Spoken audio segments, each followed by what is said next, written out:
ನಮಗೆ ಬಹಳ ಖುಷಿ ಆಯಿತು. ಮೊನ್ನೆ ಒಂದು ಕಾರ್ಯಕ್ರಮದಲ್ಲಿ ನಾನು ಹೇಳಿದೆ, ಬಾಬಾ ಸಾಹೇಬ್ ಅಂಬೇಡ್ಕರ್ ಕೊಟ್ಟಿರುವ ಸಂವಿಧಾನದಲ್ಲಿ ಪರಿಶಿಷ್ಟ ಜಾತಿ ಪರಿಶಿಷ್ಟ ಪಂಗಡಕ್ಕೆ ಏನು ರಿಸರ್ವೇಶನ್ ಇತ್ತು ಒಂದೇ ಒಂದು ಇಂಚಿನ ಮುಂದೆ ಹೋಗಿಲ್ಲ. ಅದಕ್ಕೆ ಕಾರಣ ಬಾಬಾ ಸಾಹೇಬ್ ಅಂಬೇಡ್ಕರ್ ಅವರ ಶಾಪ ನಮಗಿದೆ ಅಂತ ನನಗೆ ಬಹಳ ಜನ ಕೇಳಿದ್ರು. ಯಾಕೆ ನಮಗೆ ಬಾಬಾ ಸಾಹೇಬ್ ಅಂಬೇಡ್ಕರ್ ಶಾಪ ಇದೆ ಅಂತ.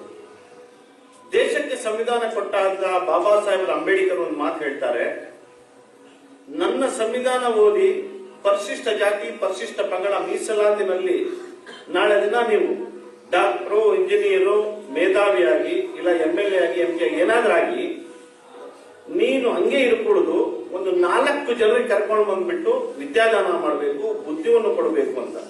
ಅದನ್ನ ಯಾರು ಸಹ ಮಾಡಲಿಲ್ಲ, ಅದಕ್ಕೆ ಉದ್ಧಾರ ಆಗಿಲ್ಲ, ಅದಕ್ಕೆ ಅವ್ರ ಶಾಪ ಇದೆ ಅಂತ ನಾನು ಹೇಳೋದಕ್ಕೆ ಇಷ್ಟಪಡ್ತೀನಿ.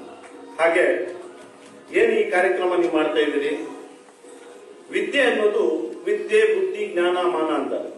ಈಗ MBBS ಹುಡುಗ ಇಲ್ಲಿ